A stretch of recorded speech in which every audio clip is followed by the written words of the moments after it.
kasih dulu kan tanda, ingetin, mesti ngasih tahu deh ente mau nyabut nyawa. Datang silaturahmi apa sampai tua nih malaikat Nabi Daud. Pas mau nyabut nyawa datang ditanya sama Nabi Daud, mau datang ke sini tujuan apa Israel? Mau silaturahmi apa mau nyabut nyawa? Dia bilang anak mau nyabut nyawa. Lah kok nggak ngasih tahu dulu? Dia bilang enggak, dia udah kasih tahu. Udah ada alamatnya Pak, itu rambut yang udah mulai berubah, itu badan yang udah mulai lingsang, udah mulai tua, udah mulai lemah. Mereka nggak sadar, dia nggak tahu. Mau malaikat Israel mau nyabut nyawanya Nabi, ngomong dulu lah kita, nggak pakai ngomong, waktunya udah. Kan kita orang soleh, bisa nunda kematian. Nabi Muhammad bin Ahmad Al-Qasmar yang meninggal 2 tahun sakit drop, 10 tahun vertigo, nggak pernah ngomong orang, jalan kelingan dakwah, majelis, zikir, nggak pernah lepas. Subhanallah, hari Jumat tanggal berapa tuh? 14 bulan Januari kemarin dia ngomong, dia bilang abah mau pulang, ngomong sama anak, mau pulang udah kangen sama Allah sama Rasulullah. Anaknya bilang, jangan dulu Pak, besok tanggal 17 hari Minggu udah resmiin masjid. Dia memang pernah ngomong, anak nggak pengen pulang kecuali udah resmiin masjid di Aceh. Resmiin masjid di Aceh baru anak pengen pulang. Itu udah berasa, udah drop, udah hari Jumatnya udah drop. Diem dia, atau dia zikir dia bilang ya udah ya deh. Tapi habis hari Minggu ya, habis resmiin masjid, malamnya abah minta izin pulang dah, abah pengen pulang, kangen sama Allah sama Rasulullah. Subhanallah, tuh pagi ngeresmiin masjid, malamnya meninggal. Kayak janjian malaikat Israel. Emang ada yang bisa begitu kita? Kagak bisa.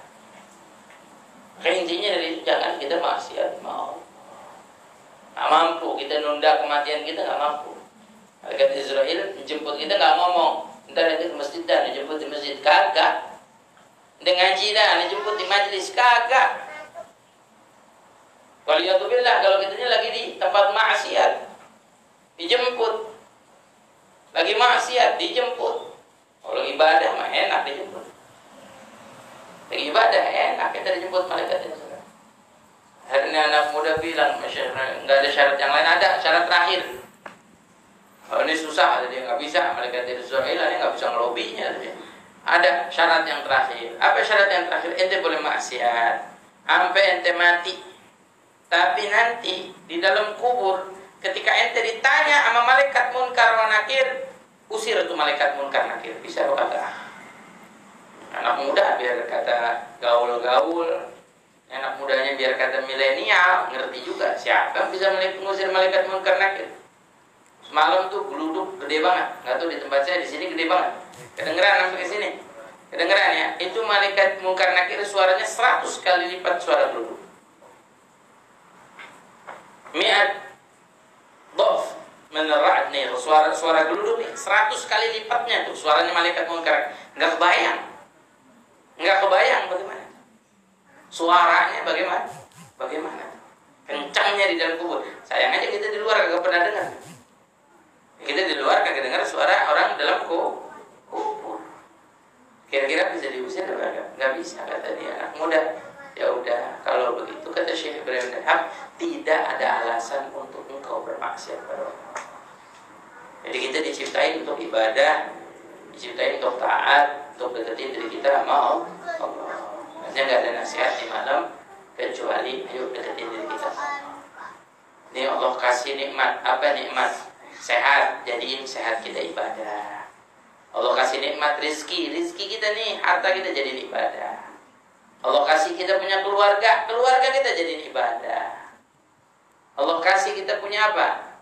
Punya usaha, jadiin usaha kita ibadah. Ya. Kalau cuma buat kesenangan duniawi habis, selesai. Gak ada yang nemenin kita, yang kita cintai, gak ada yang nemenin kita dalam kubur, gak ada. Ente boleh tanya, ente cinta sama anak, ente cinta sama suami, ente cinta sama istri, ente tanya, kira-kira nanti mati mau gak nemenin dalam kubur? Bingung saya kalau mau dalam kubur, siapa yang mau nemenin kita? Biar kita cinta mati.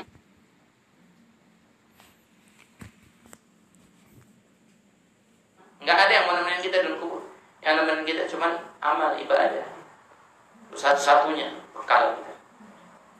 Dan Allah Subhanahu wa taala bilang wal 'asri innal insana lafi khusr.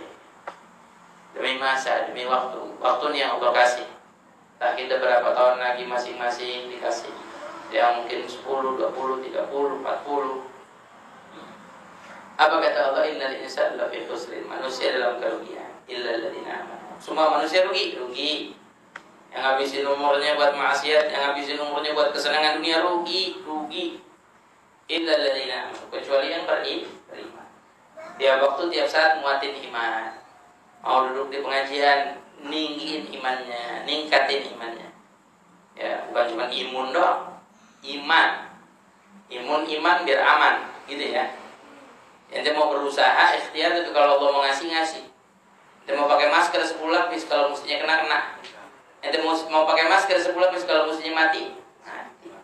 Ada bapak-bapak naik sepeda pakai masker mati. Siapa suruh naik sepeda pakai masker? Ya lagi goes pakai masker yang ngapa? Ya waktunya mati. Anda punya tetangga, masya Allah. Seminggu nggak keluar rumah waktu pertama ramai corona. Habis seminggu dibawa sama keluarganya ke rumah sakit. Saya tanya kenapa kamu dibawa ke rumah sakit, kan di rumah nggak keluar. Dia bilang kena demam berdarah. Kesian bener nggak kena demam corona, kena demam berdarah. Ya waktunya. Waktunya kalau Allah mau kasih. Ada yang bisa ngelak? Nggak ada. Ya. Nggak ada yang bisa ngelak. Kalau Allah sudah tidak ada Allah bi amrin. Kalau Allah sudah menginginkan suatu perkara terjadi, maka itu akan terjadi pun terjadi. Jadi kuncinya siapa yang mau kita pegang? Siapa yang kita mau minta tolong? Siapa yang kita mau minta keselamatan? Ini cuma satu. Kita boleh cari jalan yang lain. Nggak ada yang bisa nolongin kita, yang bisa nyelamatin kita kecuali Allah. Jadi jangan jauh-jauh dari jalan Allah Subhanahu wa ta'ala. Yuk, sama-sama bareng-bareng, saling ngertiin, saling ngajak.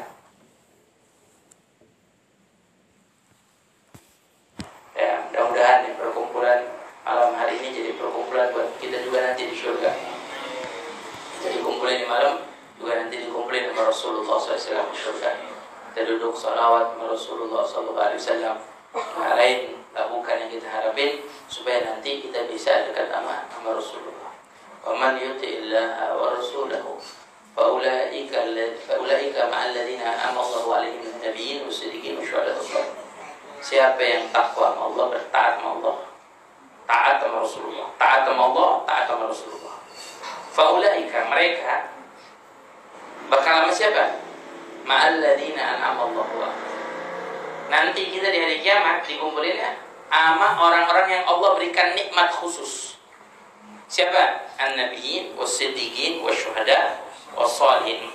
Para nabi, para siddiq, para syuhada, para saleh. Jujur, kita bukan nabi. Siddiq jauh juga dari kata siddiq. Siddiq itu wali yang udah nyampe derajatnya siddiqiyah. Makanya Allah sebutin sebelum syuhada siddiq dulu. Kalau disebut kalau di Hadramut itu seperti Imam Al-Haddad yang udah sampai derajat siddiqiyah, derajat wali yang tinggi. Kita wali ya Allah, wali murid sih insya Allah. Kalau walinya Allah belum tahu kita. Nah, kadang-kadang mikir juga kita mau jadi wali Allah nonton televisi, ya kan paha ayam. Oh deh, mau jadi wali gimana ceritanya? Ya wali murid dah insya Allah ya. Wali murid. Terus syuhada, belum mati kita syahid, belum mati, belum tahu kita syahid tapi bukan. Solehin, ya Allah kalau ngajak diri mah jauh dari kata soleh, jauh dari ibadahnya orang soleh, jauh dari amalnya orang soleh. Tapi kalau kita taat sama Allah, taat sama Rasulullah, jadi orang yang bertakwa, nanti insya Allah di hari kiamat kita dikumpulkan bersama mereka. Wa hasuna ulaika rafiqa. Dan ini paling indah pertemanan, kebersamaan dengan para nabi, para siddiqin, para syuhada. Sama, kita baca salawat sama nabi, tujuan kita apa sih?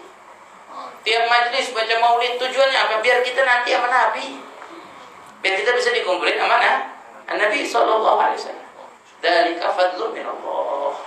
Ini keutamaan yang Allah berikan. Buat siapa? Buat orang-orang yang mau taat sama Allah, taat sama Rasulullah, kita nih yang duduk di majelis, kita yang sholawat kepada Nabi Muhammad SAW, insyaallah dapat keutamaan dari Allah, pemberian Allah, anugerah Allah, biar nanti di hari kiamat kita dikumpulkan bersama para nabi, para siddiqin,